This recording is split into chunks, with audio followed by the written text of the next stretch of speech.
மின் கட்டணம் செலுத்த கோமணத்துடன் வந்த முதியவரின் வீடியோ இணையதளத்தில் வைரலாகி வருகிறது. சுத்தம் சுந்தரராஜன் என்றால் அனைவருக்கும் தெரியும். குறிப்பாக பாண்டிச்சேரி மற்றும் அதன் சுற்றுவட்டார பகுதி மக்களுக்கு நன்றாகவே தெரியும். சமூக ஆர்வலரான இவர் மின் கட்டணம் உயர்ந்து விட்டதால் கோமணத்துடன் வந்துள்ளேன் என்றும், இன்னும் கொஞ்ச நாளுக்கு பிறகு கோமணம் கூட இல்லாமல் செய்துவிடும் இந்த அரசு என்று தனது ஆதங்கத்தை தெரிவித்துள்ளார். இவரின் இந்த வீடியோ பதிவு தற்பொழுது இணையதளத்தில் வைரலாகி வருகிறது. நடுத்தர மக்கள் ஒன்றும் கிடையாது. ஏன் கோமணம் கட்டிங்கன்னா இன்னும் கொஞ்ச நேரத்தில் அந்த கோமணம் கூட வரிக்கு போடுவாங்க.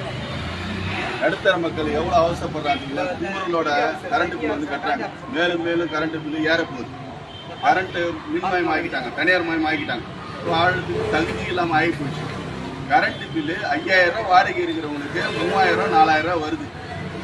எதுக்கு நான் வந்திருக்கேன்னா, குஜராத்தில் கரண்ட் பில் கம்மி, டெல்லியில் 100 யூனிட் கம்மி, பஞ்சாப்ல 100 யூனிட் கம்மி. அதெல்லாம் இந்தியாவுக்குள்ள தானே இருக்குது.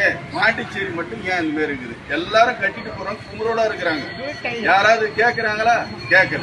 ஏன்னா கேட்டாலும் பயன் இல்லை. செவடங்காதுல சங்கு விடுற மாதிரியா. இன்னைக்கு வந்து கரண்ட் பில் கட்ட வந்து கோமணத்தோட இன்னும் வரி போட போறாங்க. ஏன்னா வந்து மின்துறை வந்து மயிர் ஆகிட்டாங்க.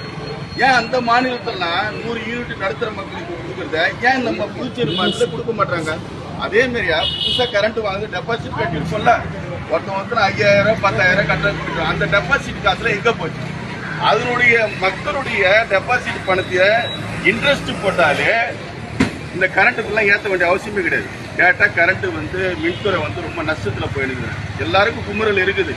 இன்னைக்கு தனி மனிதனாக வந்து நான் இன்னைக்கு கோமணம் கட்டு, இன்னும் கொஞ்ச நேரத்தில் கோமணத்தை கூட உருடுவாங்க. ஜாக்கிரதை மக்களை.